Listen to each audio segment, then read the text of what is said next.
Welcome to the Never Too Early Fantasy Football Podcast, where it is never too early for fantasy football. My name is Jeff. And I'm Alex. And we're continuing our 2023 fantasy season discussion. And as always, thank you for downloading, listening, liking, and commenting on our podcast videos. Please subscribe to us on the socials. We are on Spotify, YouTube, Facebook, Instagram, TikTok, X, and Threads with the handle at N2EFantasy. Alex, what do we have on today's show? Well, we have already completed our rankings, so now we have our top 7 sleepers for you guys. So we will be doing that rundown today. All right. I know sleepers are like a big deal when you get towards the end of drafts. You want to get a leg up on your league mates. So sleepers are really important for to have towards the end of the draft that you can throw on the bench that could contribute early in the season, late in the season, anywhere in the season, to be honest. So we're going to do our top 7, and I cheated a little bit. I have a couple of honorable mentions. But we're going to do our top 7 sleepers, and I will let Alex get us kicked off with number 7. All right. So number 7, I have a tight end for you guys that could sneak into a top 12 tight end position. I have Irv Smith with Cincinnati. He's with a new team, new quarterback, the best quarterback that he's played with. He's going to fill probably the 3rd or 4th receiving option on a very good team. I think that he is an upgrade, in my opinion, over Hayden Hurst. Obviously, he's had some injury issues with his past, and it's not worked out in Minnesota, but I really like this opportunity with the Bengals. He's currently going as the tight end 21. My lowest, most conservative estimate for him is tight end 14. So I really think he could sneak in as a tight end 1 for you guys. Jeff, what do you think about Irv Smith here, and who do you have at 7? So I think you know how I feel about Irv. I was very disappointed in the Dynasty draft this past weekend where I did not get Irv. And that was only because I nominated a player that I thought was going to get bid on and did not. So I ended up with an extra player that I was not planning on. Again, only nominate players that you want. That's a good life lesson. But I really love Irv this year, and I think he is far, far, far too down on lists right now. I do think that he could be a tight end 1 by the end of the year, especially with Joe Burrow. Now, obviously, in our last podcast, we did cover that Joe Burrow might miss the first 4 weeks, which could impact Irv's fantasy standing at the end of the year. But it might even help it because backup quarterback might look for a check down option in a big tight end, and it might hurt Chase. So I do think that he benefits from playing with Higgins and Chase and Boyd and Mixon. He's going to face a lot of single coverage, a lot of zone coverage, because I don't know how you cover all those people man to man. So he's going to probably face a lot of zone coverage. So it's just finding the weakness in the zone and standing there and waiting for Burrow to complete him a pass, which Hayden Hurst did very well last year. And I do think he's a better athlete than Hayden Hurst. So I think the sky's the limit for Irv. Good flyer. He's going behind Taysom Hill right now. I would 100% of the time take Irv Smith over Taysom Hill. That is how I feel about Irv. Now jumping into my number 7, but before I do that, my 2 honorable mentions are quarterback Kyler Murray, and I didn't put him on this list for very specific reasons. If he's activated from the PUP and starts week 1, his ADP is going to shoot up. And if he's not, then my draft ranking and stock of him is going to shoot down. So I feel like at some point we're going to even out a little bit with him, but I do have him well above ADP right now. And the same for Dawson Knox. Folks are very down on him because they drafted Dalton Kincaid. And I do believe this offense could switch to a 2 tight end set. And ironically, Dawson Knox was the player I ended up with over Irv Smith. So kind of a little bit of irony in that, but those are my 2 honorable mentions. And jumping into number 7, I have Zamir White. Zamir could be the starting running back for the Vegas Raiders week 1 if Josh Jacobs does not show up, which he has not to date. So when he does, what shape he's in is to anyone's guess. Like I'm assuming he'll be in good shape, but not football shape. So Zamir White, beginning of the season, could be in line for a much bigger workload than we're planning for right now. He's currently going running back 61. That is kind of crazy considering that he could be the starter week 1. And I do expect ADP to catch up to some of this as time goes on. But I have no problem with snagging him towards the end of drafts, to be honest. And what do you think about Zamir White? I don't hate it. I think that's a savvy pick. He's basically going for free. And like you said, he could end up being the starter, whether that's to start the season or whether that ends up being the whole season. We don't know that yet, but might as well. It's an amazing and a really good lottery ticket there, I think. Yeah, and we're really looking for league winners. If Josh Jacobs sat out the entire year and Zamir White was to be the starter for the Vegas Raiders for the entire year, that could be a game changer. Yeah, and he's basically free, so might as well. He is. He is. And just looking at depth charts online, they do rank him the number 2 back right now in the Raiders backfield ahead of Abdullah, Brandon Bolden, players like that. So it'll be really interesting to see if he takes a step forward. He didn't really contribute much last year, and he could be a really savvy player to go out and trade for in dynasty leagues right now because we don't know Josh Jacobs long term with the Raiders. So just give it a shot. Who do you got at number 6, Alex? So I have a wide receiver here who is virtually free in most drafts. And it's funny that you said the sky's the limit with Irv Smith. I have Sky Moore here with Kansas City. He is the wide receiver 51 in ADP right now. I have him as a top 40 wide receiver, so I have him basically as a wide receiver 4 or flex play for you right now, and I think that is potentially his floor. This is a team that had Juju Smith-Schuster as the 29th player finishing last year. So whoever takes over the wide receiver 1 role, which is the second receiving option behind Kelsey, could end up with a pretty decent year. And like I said, he's virtually going free. It's the second year for him in Andy Reid's system, which is notoriously hard for rookies.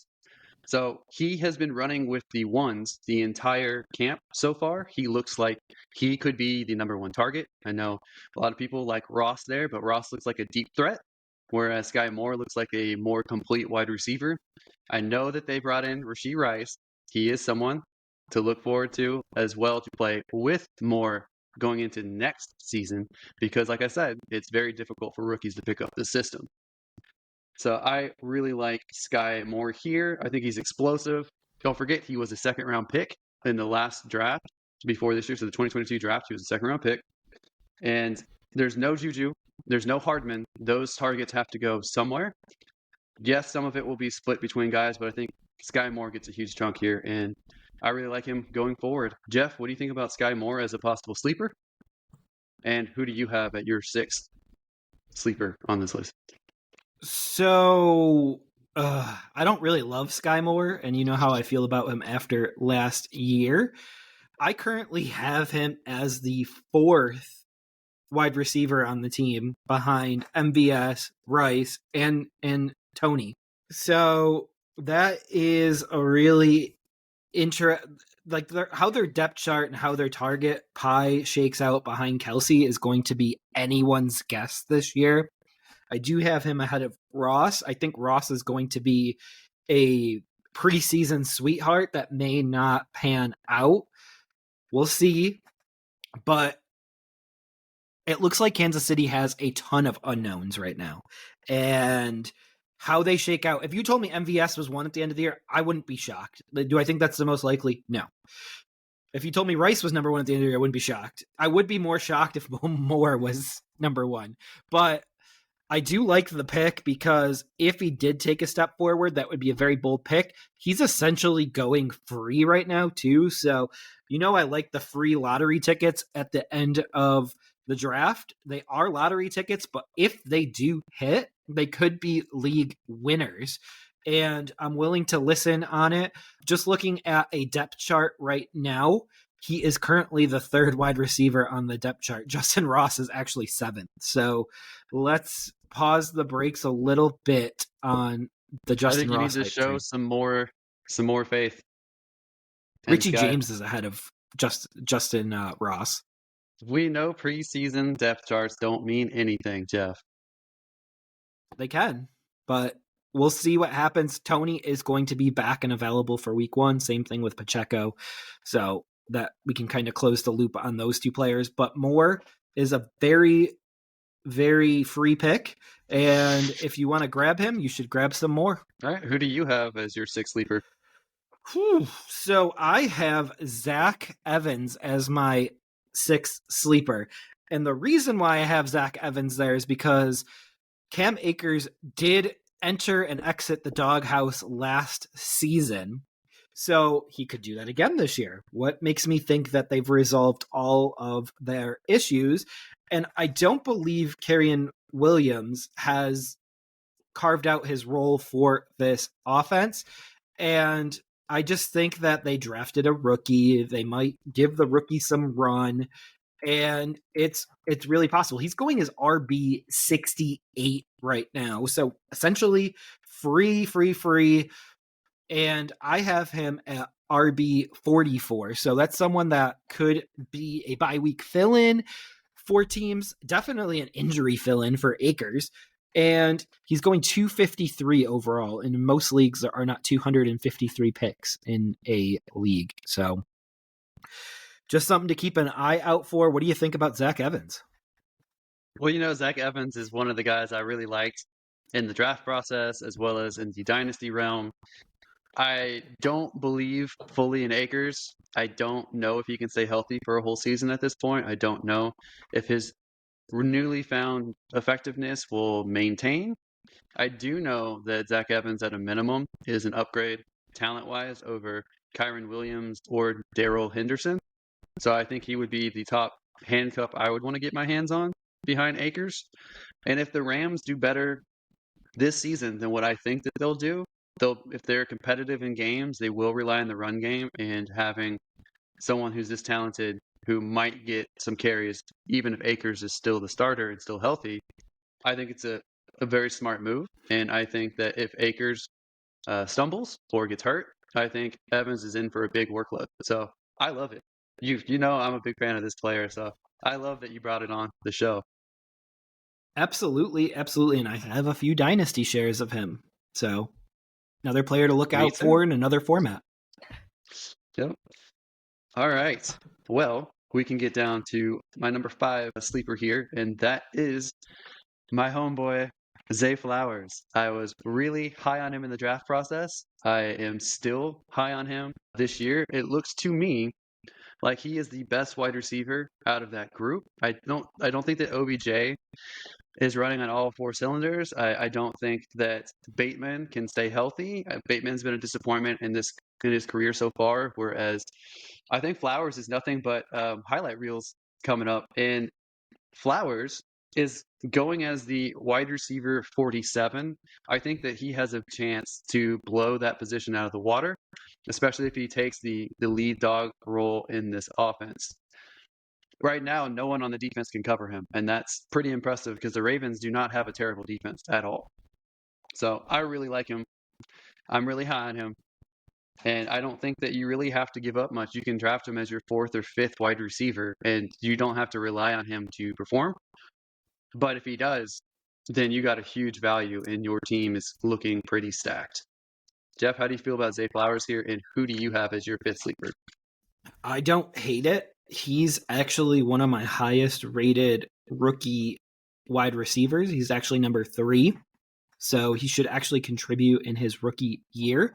And Beckham, I do think Beckham will have a decent year, but I don't think Bateman is it. And I do think they eventually move on from Bateman, and that makes Flowers the number 2, in my opinion.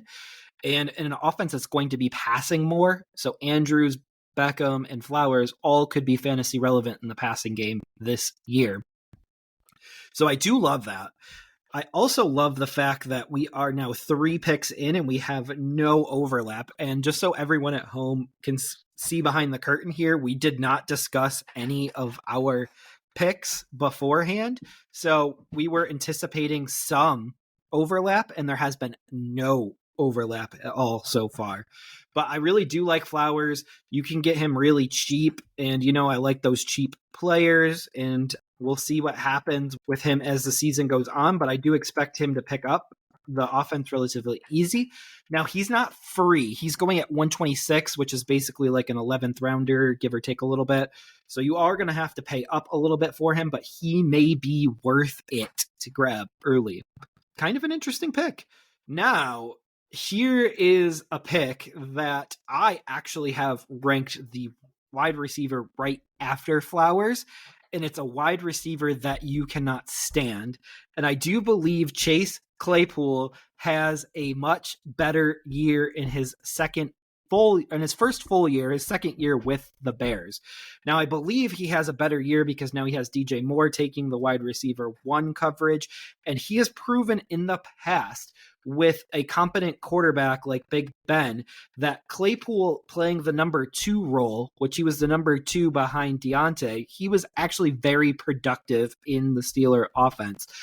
So if Fields is serious about racking up his passing stats, which he did say that he would pass for 4,000 yards, if Fields is serious about that, then Claypool has to be one of the fantasy relevant options on that team. Now, I'm not saying he's the first option with Moore or the second option with Komet or the third option with Mooney, but he is the fourth option on a team that could pass for 3,500 passing yards. So he will get his stats. He's going 284, and he could be the number 2 wide receiver on the team. The Bears also, and this will be the last thing that I say, the Bears also have a vested interest in actually getting some value from Claypool because they did give up essentially a first-round pick for him last year. Rip me apart. Yeah, I agree that the Bears might feel inclined to make their trade worthwhile because they gave up the number 32 overall pick. Like you said, it was essentially a first round pick, even though it's technically the second round pick. I think that Claypool has shown flashes in his career. He has the body type and the build and the athleticism that you want in a wide receiver. He just cannot really seem to put it together on a consistent basis. His most successful year with the Steelers was the 2021 season, I believe, and he had 105 targets. Of those targets, which was the second most on the team, of those targets, he caught about half of them, which is not very good. A lot of them were drops. Some of them were maybe missed targets from an aging Ben Roethlisberger, but he got 59 receptions out of the 105 targets, and most of it was yards after the catch. He averaged 14 and a half yards per reception, which I think he's a very good run and catch guy. He might bring that field stretching ability to the Bears, but I am very doubtful that Justin Fields can throw for 4,000 yards. And I am someone who's a big believer in Justin Fields' fantasy value, and I don't see it. I think it's DJ Moore is the primary guy who's going to get the majority of the stats. And I think between Mooney and Claypool and Komet, and then now they have like a young guy who's going into second year and like Velus Jones. I think that there's not that much for him to produce fantasy wise. I don't think that he can be I don't think he can be a wide receiver 1. I don't think he can be a No. wide receiver 2. He might be a wide receiver 3 or 4 potentially, but I just don't see it. But like you said, he's going undrafted. And if you want to buy that lottery ticket, why not do it with someone with this explosive level of athleticism? So I get where you're coming from. He's not someone that I want to target. I've been burned by him before, and I don't see the pathway to him really living up to that kind of level of production.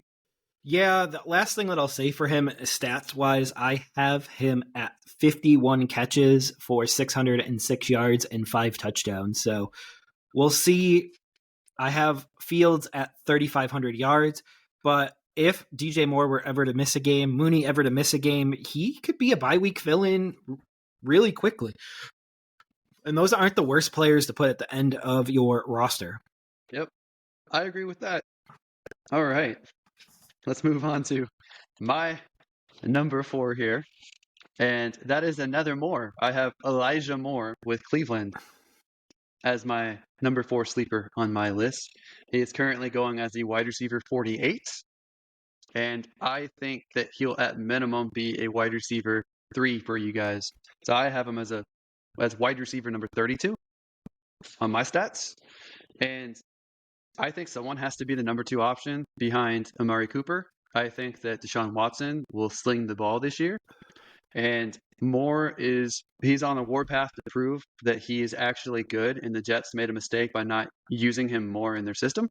And I know we don't want to get overhyped about camp stuff, right? We don't want to get overhyped about highlight reels and beat writer stuff, but he has reportedly looked phenomenal with Cleveland. He's just been used all around the field, been getting really good catches, been getting touchdowns for them. I think that he has a chance to really show off his skill sets and be a really good contributor for everyone. And I just don't see very many players that can jump up from the 48th rank in their position all the way up to a starter for your league. So I really like him. Jeff, how do you feel about Elijah Moore as a sleeper, and who do you have at 4? So the first thing I want to say is today's task was to come up with a sleeper list, not every player with the last name Moore. Just wanted to get that clear. I do like him a lot. I do see the upside in Moore. I do think that he is competing for targets right now. They did upgrade the tight end position. They brought in Atkins from Houston, and they brought in other options as well. They also brought in Tillman, so he will be competing for receptions. I do believe that there has been enough camp hype and enough preseason hype to actually draft him as a wide receiver 3, as you're stating. And there are wide receivers that I currently have ahead of him that I wouldn't mind taking a stab with Elijah Moore, like Cortland Sutton. I wouldn't mind taking a stab with Elijah Moore over Michael Thomas. I know people have been burnt enough with him. I wouldn't mind taking a stab with Elijah Moore. I'm more in line with ADP with Elijah Moore, but I can see where he would, where the appeal would be, especially with Amari Cooper, pretty much the only receiving option last year, and now they were forced to bring in additional receiving weapons. So I do really like that pick. All right. Are you ready for my number 4? I'm ready. Whew. All right. So we're going to switch over to the running back position here. We're going to switch back to it. And that is Deuce Vaughn from Dallas. Rookie that they drafted. They really don't have a great depth chart behind Tony Pollard. And I'm not confident that Tony Pollard can play every game this season because he's never been the guy that could handle the entire workload for any season. He's always had Elliott to pair up with, and I just don't know if he can handle it. And in the times where he is off of the field, that could be the Deuce Vaughn show, because there is a reason why they drafted him. But right now he's going 251 RB 67. So free again. Another free player to take at the end of draft. If it doesn't work out, you drop these players, you pick up someone off the waiver wire. If it does work out, you just ended up with potentially a league winner. So what do you think about my pick here with Deuce Vaughn? When you first said Deuce, I was thinking Deuce McAllister for some reason. I was like, he's back? He's coming Yep. back? I don't hate it. I think that he's going to be used as a gadget guy. I think he's going to be used as a receiving back. I think he's going to be used as an outside guy. I will say that, Jeff, you always support the little guy, and no one is shorter than 5'5" Deuce McAllister. I agree with you on your assessment. You said McAllister. Sorry, no one is shorter than Deuce Vaughn in the league at 5'5". I think that I agree with you with Pollard that we have yet to see him play an entire season without some kind of injury. We don't know if he can do the full workload. I do think they will bring in a bigger back at some point. If they don't, I think they're at serious risk with Pollard and Deuce Vaughn, because Pollard can't stay healthy and Vaughn is very small, and that's very concerning for a running back. But I don't hate it. And if they utilize him like I said that they would, he will definitely put up stats in the PPR leagues out there. So I don't hate it.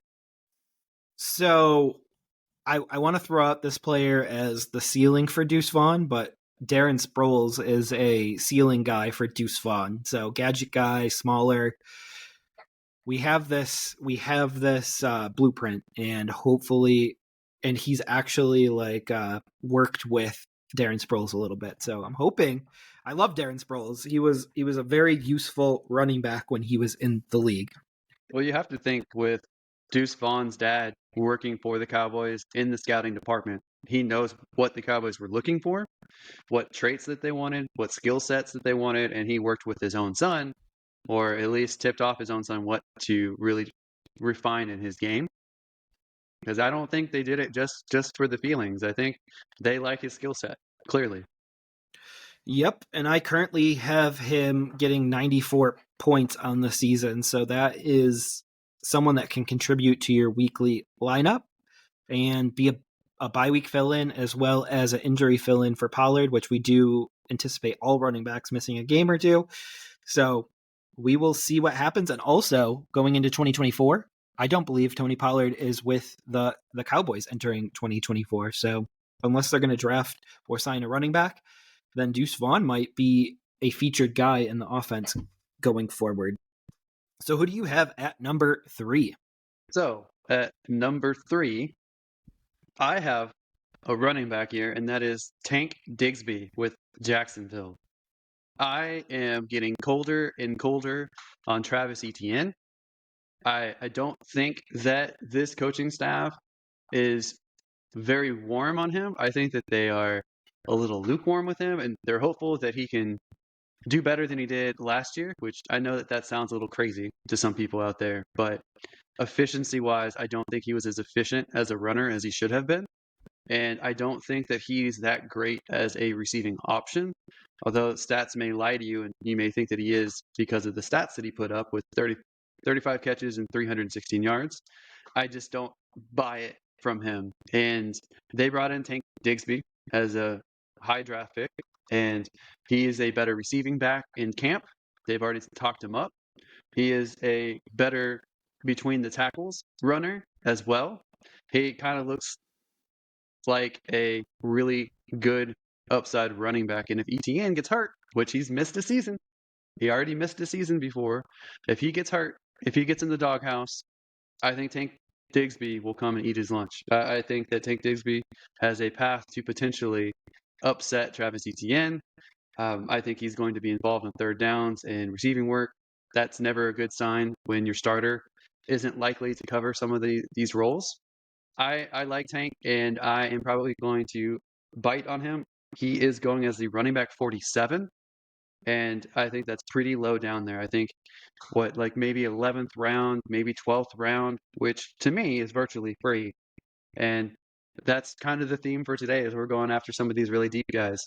Jeff, how do you feel Oof. about Tank Digsby? I know you are much higher on ETN than I am, but how do you feel about Tank Digsby here? And what do you think the outlook for him is?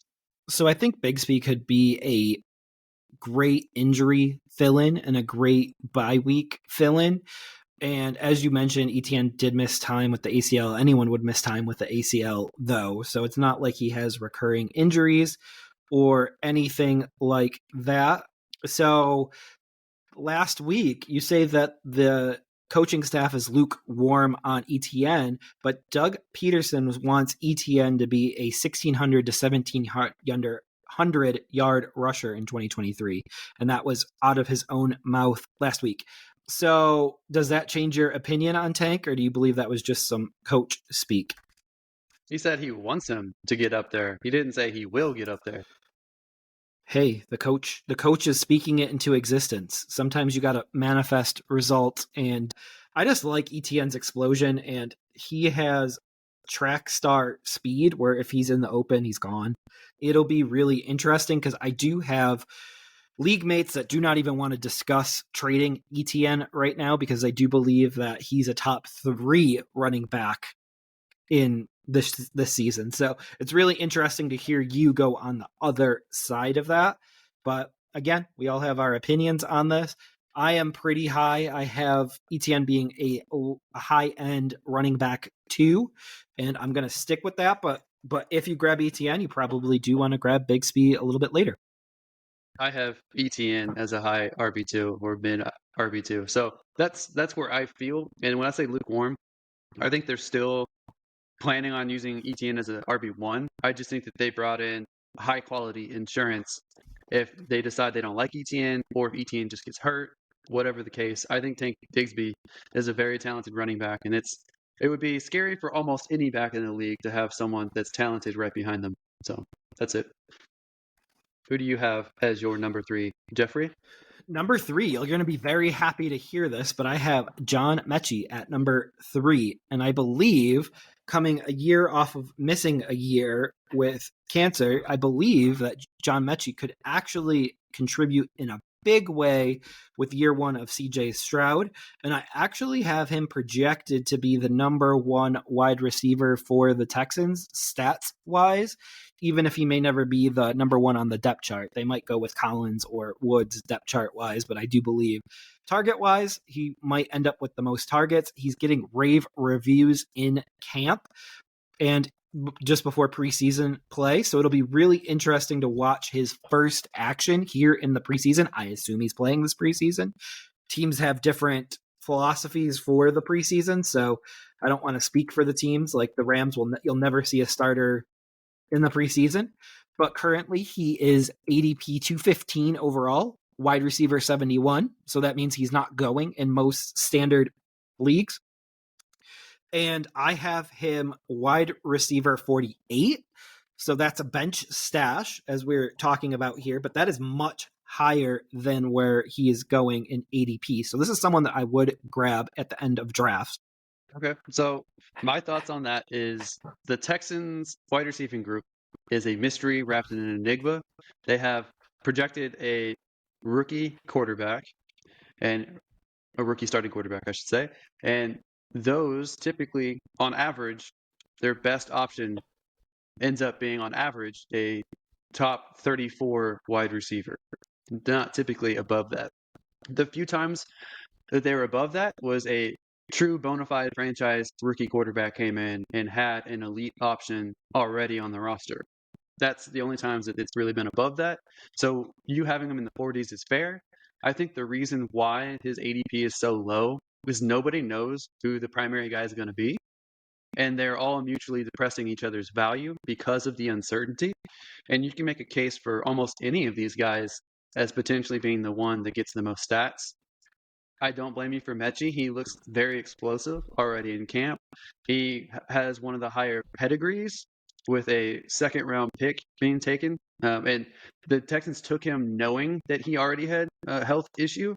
So they were already aware of it going into the draft, and they still spent a second-round pick on him, which to me tells me he could have been a first-round pick if he was fully healthy. I don't blame you at all for going with that. I also like Nico Collins as a late pick there. I also like Tank Dell. I'm not so high on Robert Woods down there, but I get where you're coming from, and I think that's a solid pick. And you seem to be zigging when a lot of people are zagging with Nico Collins as a lot of the fantasy community's number 1 with the Texans. So I like the pick. I like it. Nico is much lower for me. I just don't buy it. I don't hear it nationally. I hear more Mechie nationally, which might be because he recovered from a serious illness last year and he continues to be in remission. But I do hear more about Mechie than I do hear about Collins here. All right, you're number 2. All right, Jeff. If you have something to strap yourself down, if you got a seatbelt, you got something. I'm going to situate. Okay. Grab your desk or table, make sure you don't fall over. At number 2, for my number 2 sleeper coming into this year, I actually have a quarterback here, and I have poo-pooed on this offense quite a lot. I have Ryan Tannehill, and he is going at the very bottom of starting quarterbacks, at quarterback 29. I have dissected the Hopkins edition, which is the phenomenal edition. He has Treylon Burks, and he also has Chig O, the tight end, going into their second years with the team. They are very talented, very athletic. Treylon Burks says he can now breathe after he's adjusted to the pace of the NFL and gotten his asthma condition under control. Chig looks really good as a very athletic tight end. Hopkins is going to be that possession guy. For a lot of Ryan Tannehill's career, he has averaged roughly 3,800 yards in the air and about 26 touchdowns. I have him getting 28 touchdowns because I think Hopkins makes a difference. I have him getting about 250 yards on the ground with a couple touchdowns on the ground. So I have him as my QB 18 going into this year. And I know that's a huge departure from some of the last few weeks we've talked about Tennessee. I think for two quarterback leagues, I think he's a sneaky guy to add. And even if you're waiting on quarterback and you're kind of punting on that, letting everyone else take premium quarterbacks at premium spots while you load up on other positions, I think Tannehill's a good guy to grab. I would obviously want to secure that bet with getting a second QB as well so that you don't fully rely on Tannehill. But I think that he might have one of his better years with Tennessee with adding Hopkins and those two guys on the roster. And they're going to be playing from behind a few times. So passing stats galore. Jeff, I want to hear your thoughts. Are you still with me? Did you have a heart attack? Are you okay? I'm still with you. I had to sit up a few times because I didn't believe what you were saying. So basically, Tannehill is a good quarterback now, is what I'm hearing, and the Titans could be competitive this year. Is that what you're saying, or no? I wouldn't say Tannehill is a good quarterback. I think he's a good game managing quarterback with higher upside this year with the weapons that he has. And Who's a Titans might quarterback be that you competitive. would pair him Mhm. with? Woo. So I think that if you can grab like a Jared Goff, if you can grab a Geno Smith, if you can grab a Dak Prescott, someone like that, who are they're going higher than him, so you'd have to grab the other quarterback first. But I like Tannehill, and I would definitely try to pair him up with someone just to be safe. Yeah, Anthony Richardson would be a name that comes to mind. Yeah, absolutely. That would be an interesting pairing because you would have a high upside guy, so a guy with a high ceiling, high and a low floor, and then a guy more steady Eddie in the middle there. So be interesting to figure that out and figure out who to start which week. But that's something that's on the mind right there. So my number two is rookie wide receiver Josh Downs for Indianapolis, because I do believe that he will build a chemistry with Anthony Richardson first. And I also believe that Michael Pittman might be on the last few years of being a Colt, because I don't know if he'll ever live up to his hype or his ceiling. He's actually a wide receiver that I have ranked fairly high. That's only because I do believe that he's going to be the number two receiving option there. He may not be number two on the depth chart. He might be behind Alec Pierce. But I do believe at the end of the day that he will be the second in targets on that team. And I do believe that they built a chemistry early on in OTAs, and I do believe that will continue on here into the preseason. And he's a player that I'll be watching as we enter the preseason. What do you think about Josh Downs, who is currently going undrafted, wide receiver 88? I like him dynasty wise. I definitely think that over the next year or two, he'll build rapport with Anthony Richardson. I don't know how much that he will contribute this season. And like I've said with your previous pick, that both of these teams, the Texans and the Colts, have a rookie quarterback, and they typically do not support high fantasy wide receivers. So I wouldn't necessarily bite on him in redrafts. I would bite on him in dynasty leagues. I think that I agree with your assessment that Pittman, this will probably be his last season with the Colts. We talk about the Jonathan Taylor contract situation. There is no sniff of any contract talks with Pittman. Pittman seems to understand that. He's not going to hold out. He's going to play on his deal and likely move on to a new situation next year. So Downs will be the eventual wide receiver one for this group, but probably next year, in my opinion. That So, works for me. And I want to hear who tops out the top of your list. well, Jeffrey, you know I like this player already. I have James Cook as my number one sleeper. I love James Cook, and I just want to temper this. I will say that right now he is the RB 32. I have him as just my RB 22, but I think he has higher upside. I think he has the upside to break in as a RB 1, meaning potentially a top 12 RB this season. But let me just start with his floor.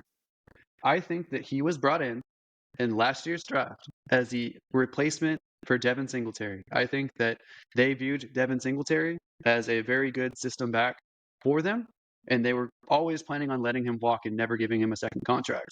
And they brought in James Cook as a better version of Devin Singletary.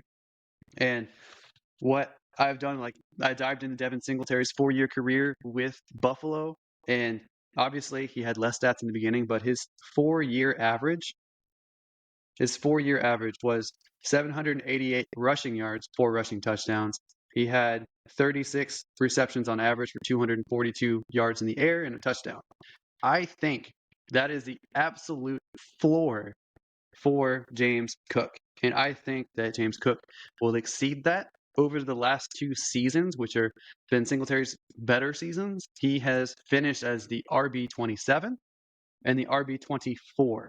So that is roughly, again, where I think James Cook's floor is. And should he get the full workload, he will finish closer to the top 12, and I love it. I know the con here is they brought in Damian Harris, and Damian Harris has had a couple successful seasons with the Patriots, but I just want to point out that Damian Harris signed a 1-year, $1.7 million contract, which even in this depressed running back marketplace is very low.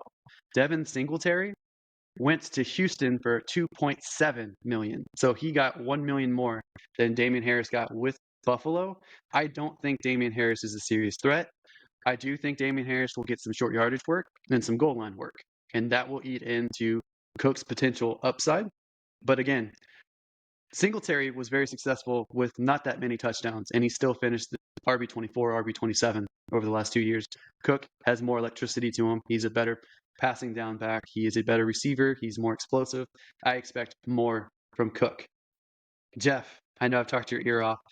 How do you feel about James Cook as my number one sleeper? What do you project him as, and who do you have as your number one? So, as we know, he did not make my top 24. He's my 26th running back. He's a guy that could move up really quickly.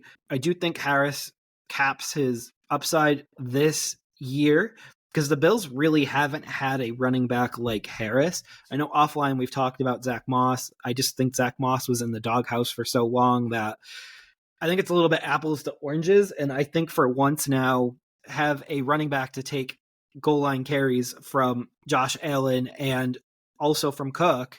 And I do think that that caps the upside this year. But if anything ever happened to Harris, I do believe that that would open up the door wide for Cook.